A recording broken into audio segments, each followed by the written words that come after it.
Hello everyone, Kitamari of JP Niche Gaming here. I am here with Ghostpia Season 1. We are going to jump right into it once I find my newest save. What's my newest save? I think this one is my newest save, is it? Episode 2. Let's jump in.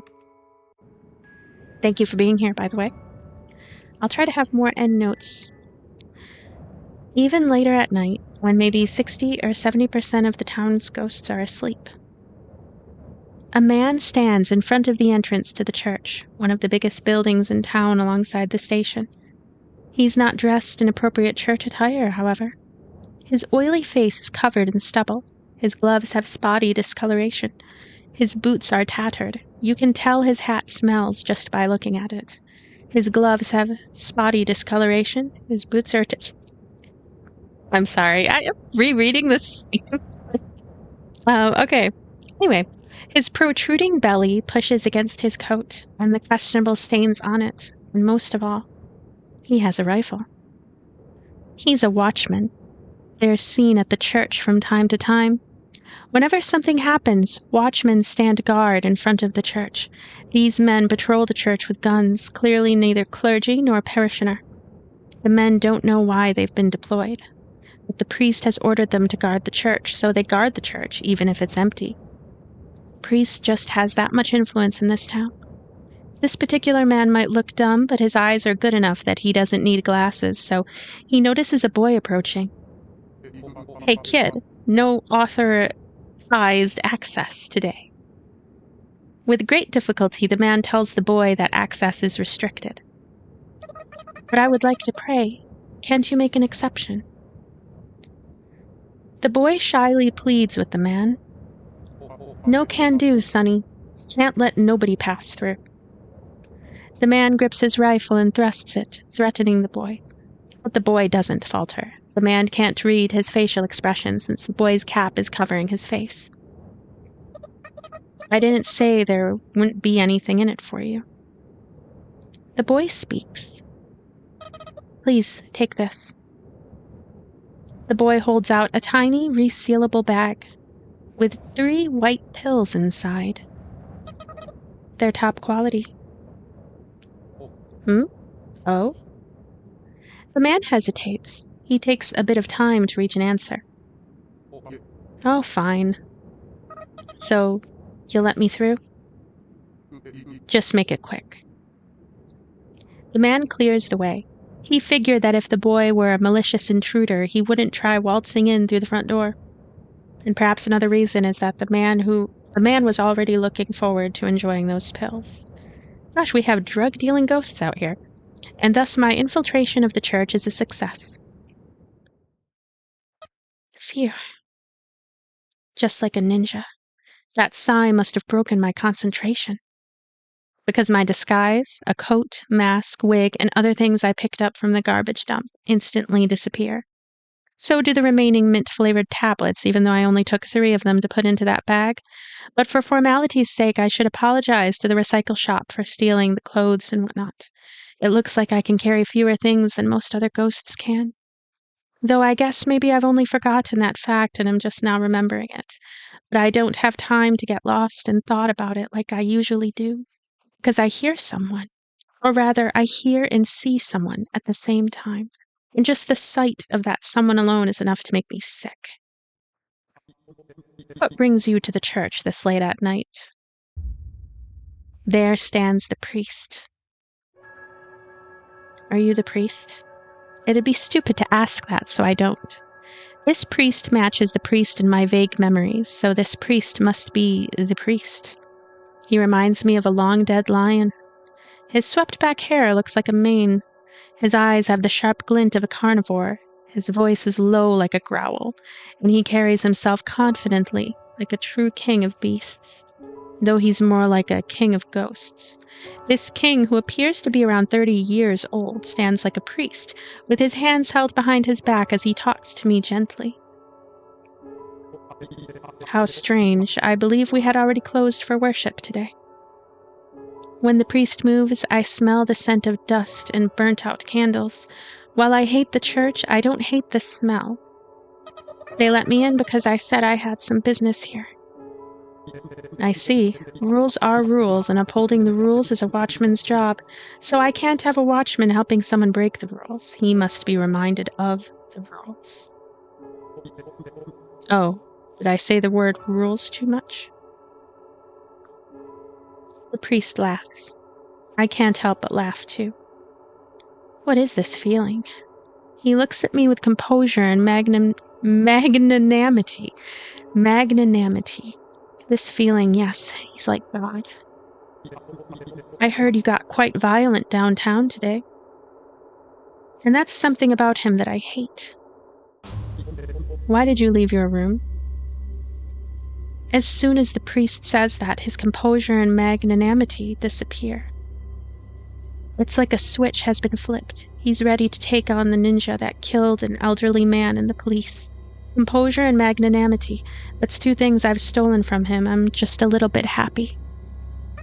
A friend suddenly came for a visit. I tell him the plain truth. I thought something like that would never happen again. I thought I had sealed away the evil. The priest keeps staring at me. I don't think he intends to take his eyes off me for a moment, not even to blink. And at the same time, it's like he's looking through me and back to that day.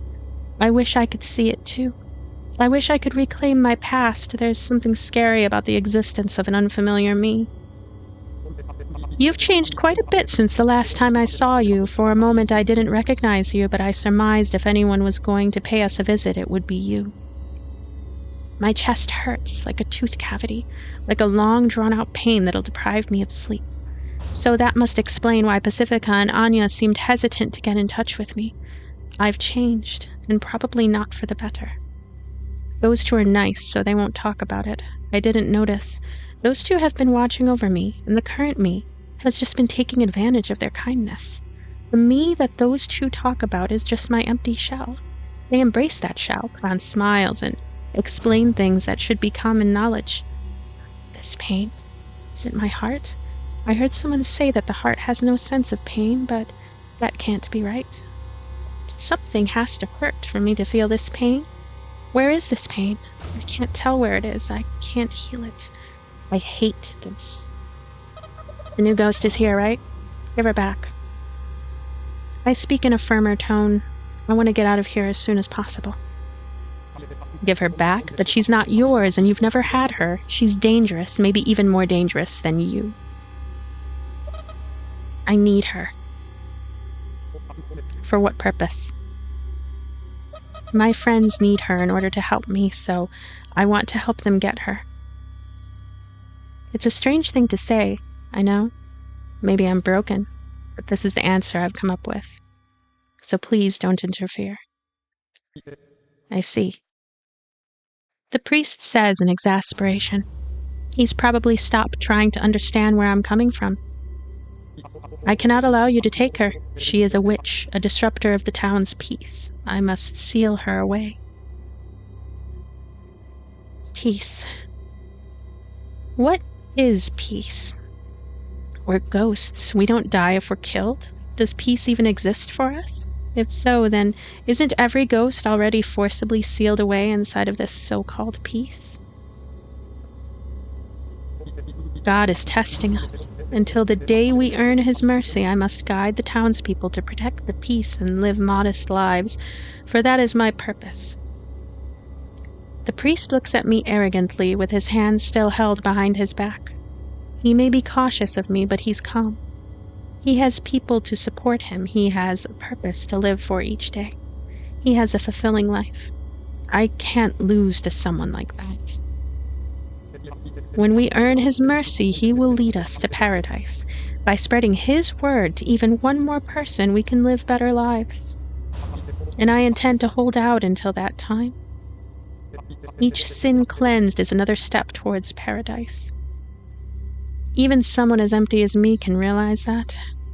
And so I pour all of my nothingness into it.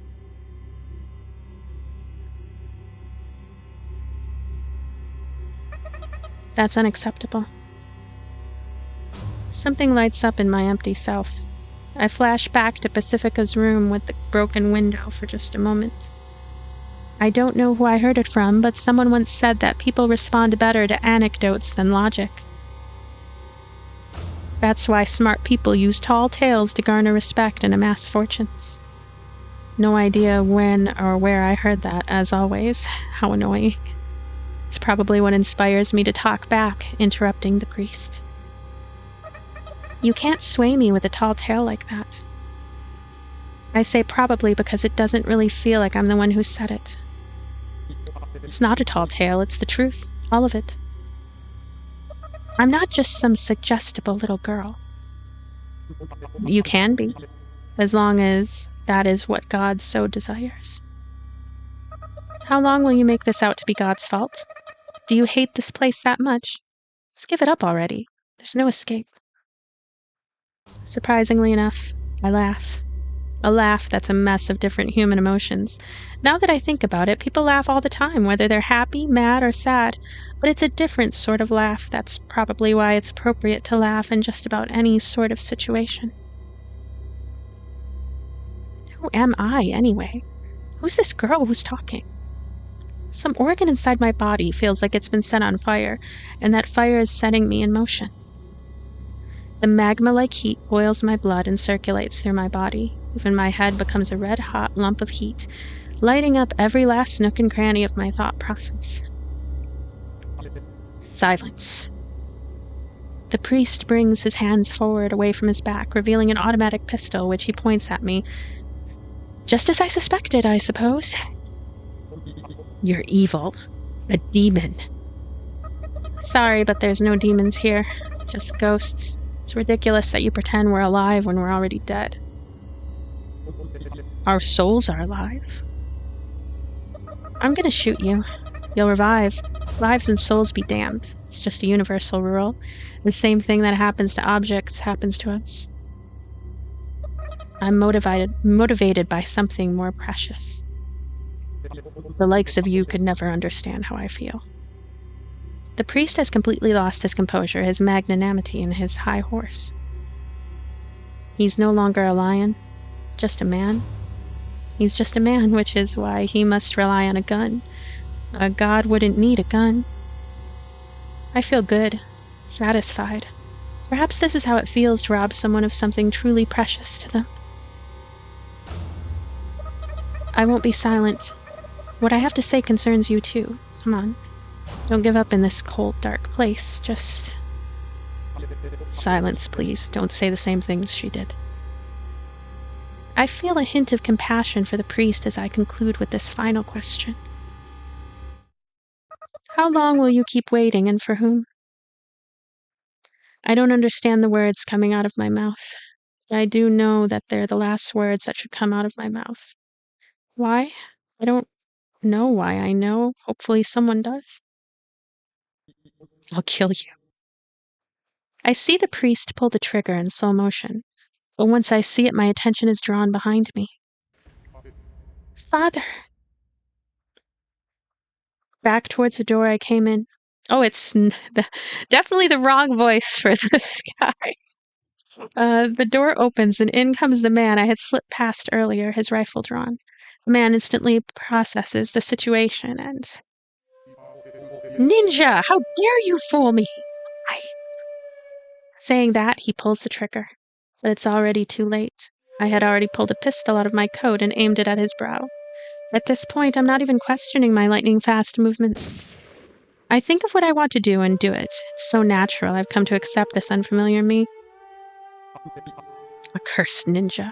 The priest fires without hesitation. He probably realized that now that the man's here, chaos and destruction in the church will be unavoidable. But his aim is off, so there is no need for me to even move from this spot. Well, I guess I miscalculated a little. What do you want? The priest yells. Well, that wasn't much of a yell, but yes. I think to myself, how should I know? Should I answer? I said so at the start, didn't I? I leap off of the ground, quickly closing the distance between me and the priest. The priest seems to be quite the skilled marksman, but it's nothing I can't dodge. So I take the gun I stole from the police officer and thrust it at his brow. Here to see the girl. I close my eyes. Bang. Sound of a gun. Thud. The sound of something human-sized collapsing onto the ground. The sound of blood roars in my ears. Who's there? But I can still pick up the soft sound of footsteps. Ah. A perfectly cute voice, one that I remember. It looks like something's in the darkness of the pews. Gathunk? Gathunk. I hear some sort of machine starting up. After a moment's delay, a siren starts to roar. Someone must have pulled a fire alarm or something. I'm sure the police and the priest's followers will come rushing in soon. Clara, stop the alarm. Right, if someone's in the church, it's probably her. I open my eyes. But from the darkness, I can hear her feeble voice protest. You want to be my friend, don't you? But she sounds hesitant. Stop it. I aim in the general direction of where she's hiding and fire. I didn't hit, but that's fine. The sound stops. I know that this sort of alarm can be switched off manually. I step towards the darkness. It doesn't look like she's going to run away. Or maybe she can't. I step up next to Clara as she desperately tries to keep standing on her shaking legs. Miss Sayoko, please apologize. I'm sure everyone will forgive you if you step down now. It'll be fine. I'm sure everything will be fine. Lead the way. Let me help you, Miss Sayoko. I made a flower out of paper. You can have it. That offer is somewhat attractive, actually. I imagine myself apologizing and everyone forgiving me and loving me like they love Clara. But then Pacifica and Anya would hate me, so no thanks. I refuse. I said lead the way, Poophead. I strike Clara in the face, making a proper fist with my hand, of course. Clara flies back about half a meter, her nose bleeding. She places her hand on the ground, trying to get up, but fails. She looks confused. She hasn't realized that she's been roughed up a bit. But she's not crying, she's just got a bewildered look on her face. She still doesn't realize what's going on. And that irritates me. I hate you, but I might come to like you. Lead the way unless you want me to hit you again. I spit out those words. To be honest, I don't hate her enough that I want to hit her. Clara silently gets up without wiping her bloody nose, and with a delicate, truly ghostly voice, she says, "This way." And she leads the way. Let's be friends once this is all over. Clara doesn't respond. This is probably my first time walking around the place. Feels kind of strange and creepy. It's like I've got motion sickness. The church is a big, conspicuous building, so I'm used to seeing it from the outside. Guess what's so off-putting is the contrast between how much I think I know the building versus how little I actually know about it. It should be so obvious, though. I mean, it shouldn't come as a surprise to know that a box contains things, right? Come to think of it, I know even less about myself than I previously did. I keep surprising myself again and again. It feels like I'm not even me. Looking at things objectively, maybe this is the real me. However, there's no way for me to know for sure. For some reason, I'm exhausted. I can't concentrate. That's not good. The gun I'm pointing at Clara feels so heavy. It's tiring to go up all these stairs. How many floors does this building have? 4? We're on the 3rd floor. Seems like this central staircase is the only staircase connecting all the floors, which severely narrows down the available escape routes. Looks like Clara's nose stopped bleeding as we were walking. We quickly advance forward. I've already given up memorizing a way back. Neither of us say a word. We're here. Clara speaks plainly as she stands by the door. She looks like a robot who's almost, but not quite human. Her current mental state must be like what mine normally is. There's not that much of a height difference between me and Clara. Her hair is the same length as mine too, even though it's a different texture. If I usually look like she does now, I must really come off as a weirdo. You go in first. I think a lot of different things, but that's what I end up saying. Okay. Clara opens the door. She then puts her hands together and bows. After a moment's delay, I realize that it's out of deference to me. Pardon the intrusion. Warmth flows in through the doorway. The heating must be on. Someone's in there. The someone I came here to see. Pardon the intrusion. I can't help but say that now that Clara said it. Something akin to dread suddenly overcomes me. After all, despite all I've done to come see her, there's no guarantee that she'll see me in a positive light. Who will she trust more? The church that can find her, or the girl who comes barging in with a gun and a hostage? I'm curious to find out, but I've got no idea what to expect. What if she's completely unlikable? I don't know if I could get along with her then, or maybe I should be worrying about me being the completely unlikable one. I hear a voice, an unfamiliar voice, the voice of the new girl. I suddenly cast my eyes down. You have a visitor? You must be cold. Come in. Don't be a stranger. Yes, you in the back, too. I look up by reflex. In a single moment, I think about a lot of things, and in a single moment, I forget them, like a sort of flashback. By the time I realize that this is what anxiety feels like, I can already see the girl. I intended to be more mentally prepared when I first met her. But things have been a bit, shall we say, sudden. I'm so nervous my eyes are blurring. In my blurred vision, I feel like I can see many different things. Like rain, or school, or summer heat, or laughing with someone. And like a dream, they all suddenly come to mind and disappear as suddenly as they came. Why? The fearful me is already the usual me. I remember how comfortable being fearful can be. Congratulations! She looks at me. The strange newcomer. Meet the town's rumored newcomer. At the very least, she's smiling. I'm sorry to keep you waiting. I give an odd reply, perhaps due to the tension. Why would I say sorry to keep you waiting in response to congratulations? But for just a second, it seemed like the proper thing to say. I just don't get it anymore. That might explain why I'm smiling, or maybe it's totally unrelated. I don't know. Either way, we both smile. I'm no longer afraid. I stare at her for a second. She's got big eyes, round, girly cheeks, and a smile that makes you happy just by looking at it.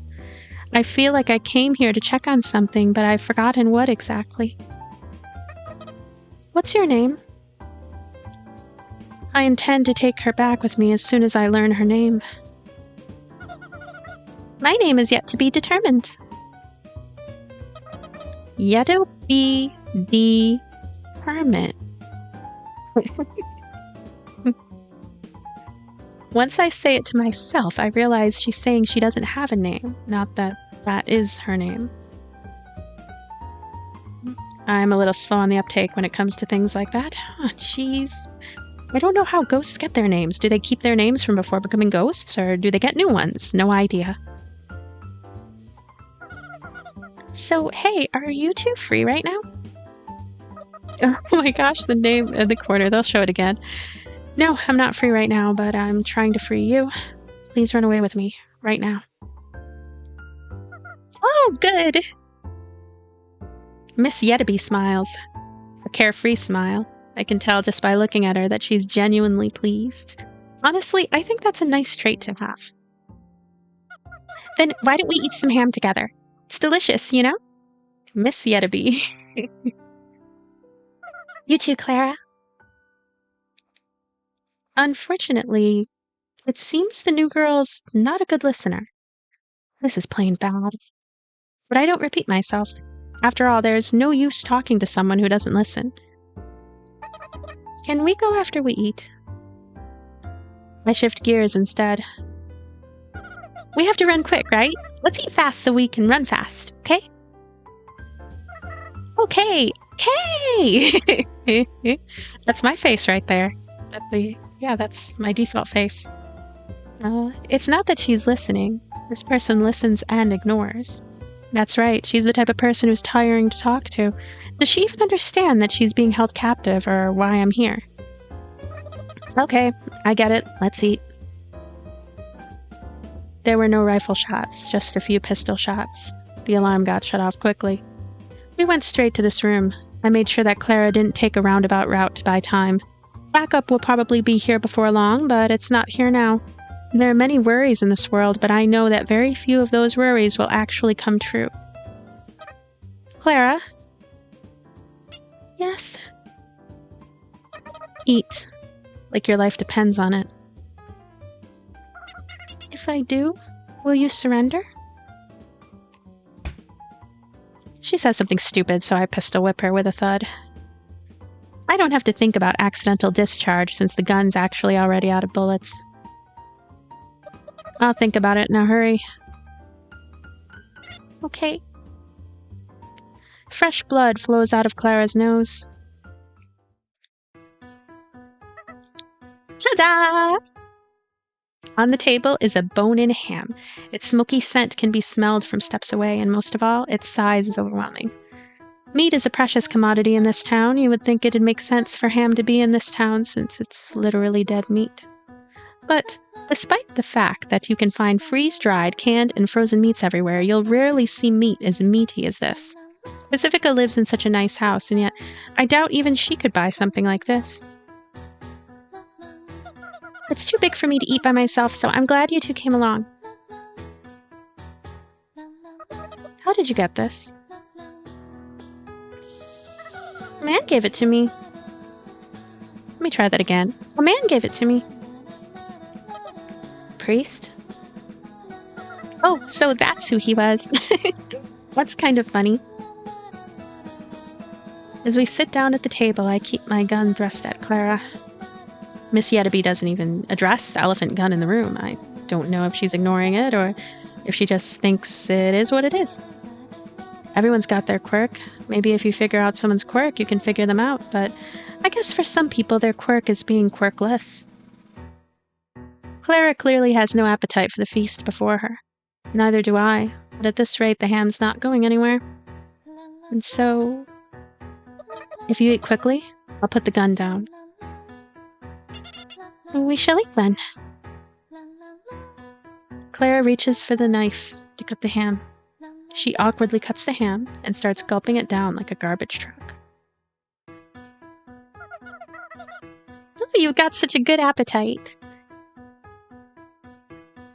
Miss Yettaby cheers and pours a bottle into a glass. Let's dig in. I start eating the ham too.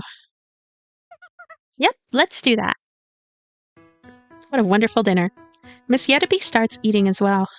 Ham is a luxury food and already delicious on its own, but there's a certain something that spices it up all the more. For once, I was able to find the answer after just a little bit of thinking. It's already bedtime outside. Morning is near. A human might call this a late-night snack, a meal outside of proper mealtime. I just remember that midnight snacks are especially yummy, but I'm sure I'll just forget again soon enough. I feel that something like this has happened before, but unfortunately, can't remember. Phew. Once I finally managed to swallow an overly thick slice of ham, I let out a big sigh. We finished half of the ham. I'm concentrating. It's a rare occurrence for me. Tonight's just full of rare occurrences. We're eating ham. There's a ham on the table as big as my head, and we're eating it with such gusto in order to escape quickly. The world is silent save for the clattering of tableware, the chewing of ham, and the occasional crackling of firewood. It's almost as if everything outside this room has been annihilated, and the world exists only for us to eat ham. And when I say us, I mean me, Miss Yettaby determined, and a crying Clara with a bloody nose. She's the one eating the most. This situation is very much like a dream. The softness of the high pile rug seems to numb my senses. It's like a dream. I ponder that thought again. This situation we're in is indeed like a dream. But is that a good thing? At least that's what I think to myself as I prod Clara's temple with my gun. Eventually, we finish off the gigantic ham. That was delicious. Miss Yettaby strokes her belly in satisfaction while I try to do my best to keep myself from throwing up. Clara's probably in the same boat, too. You see, Miss Yettaby quickly got full and excused herself. Afterwards, she watched us eat and said things like, "You two can really eat." And, "Was it good?" So Clara and I ended up finishing off the majority of the ham. Now then. Miss Yettaby steps up from her chair and claps her hands together. Ring! Ring! The stopped alarm starts ringing once again. Please wait here. Clara, if you run away, I'll kill you 9,999 times. I run out of the room and check what's happening outside. I don't sense anyone on this floor. The priest's corpse must have been spotted by now, and it should be clear that I'm the one who killed him. I think to myself, if I were the backup forces, I'd gradually go up the stairs to corner me. There's no time. I rush back to the room and take Clara and the new girl. Oh, my suitcase.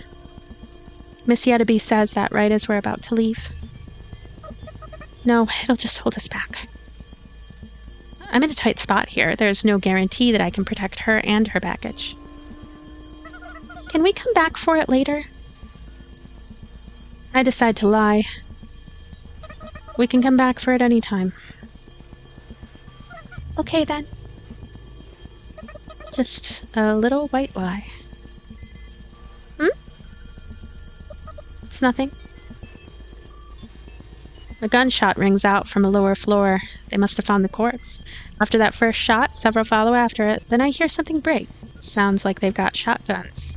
That's no good. I guess they must have mistaken something for me. They ought to keep a cooler head. That just goes to show how much they fear the ninja. Good. Excellent. If you people want me to be the ninja, then I'll play the part. Being bloodthirsty is simple. It's kind of nice, actually. Makes you painfully aware that we're dead. Gunshots stop. I hear men's voices. They must be arguing. Maybe they're pretending to clear the area, but I think they should keep quiet. Sounds pretty dangerous down there. Miss Yettaby murmurs. Don't worry. I continue. We're going up. Okay, so I don't know how close we are to the end of chapter 2, but I am going to stop here on a bit of a cliffhanger. We'll see what happens to these girls in the next episode. Now, I did say I was going to talk a little bit because I usually just do the voiceover and I don't talk too much about my opinion on this game and this series, though I do that with other videos. So I still really enjoy this game. I mean, I enjoy this visual novel, and the writing is really good. It becomes really, really, really good, and then it kind of just goes back to good, and then really, really, really good again. There's some moments of it where I'm really impressed, and I think that it handles its sort of inherent mysteriousness and lack of clarity in a stylistic way. Like, what I'm trying to say is that everything seems to be happening for a reason, even if it's a bit confusing, even if it doesn't make perfect sense within our framework of what should make sense, I guess. And the main character, she comes off as just having suffered a lot and kind of being hard-edged due to that suffering. But you can see these flashes of her, I guess I would describe it as her vulnerability. For example, the way that she's handling Clara, she's being rough with Clara, and she's treating Clara pretty poorly, but at the same time, there are these little moments where it's clear that she's having doubts about her own behavior, and that she may be motivated by her own vulnerability. For example, when she mentions, what if I am nice to Clara or something, and then that has me on the outs with Pacifica and Anya. And when she's around Pacifica and Anya, she can come off a little bit even keel, but it's clear that she has very, very strong feelings for them. She feels like she needs desperately to protect the friendships that she's cultivated with both of them, and that mistreating Clara as a part of that. I am also curious about Miss Yettaby. I love that name, by the way. I'm curious how long she's going to be called that.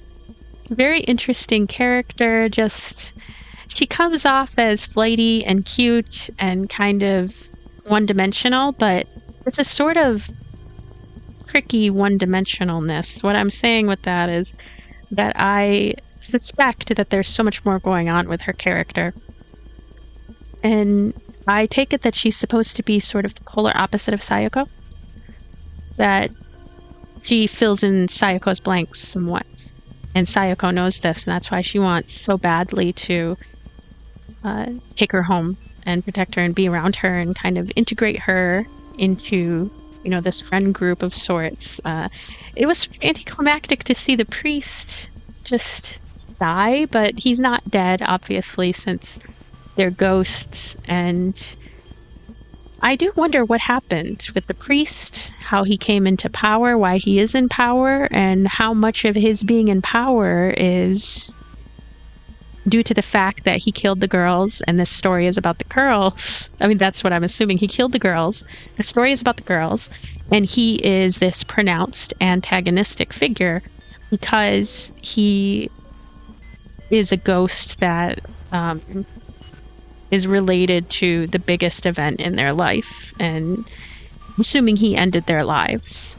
They're sort of haunting him, and he's haunting them. So that's what I think is going on, but I'm not 100% sure.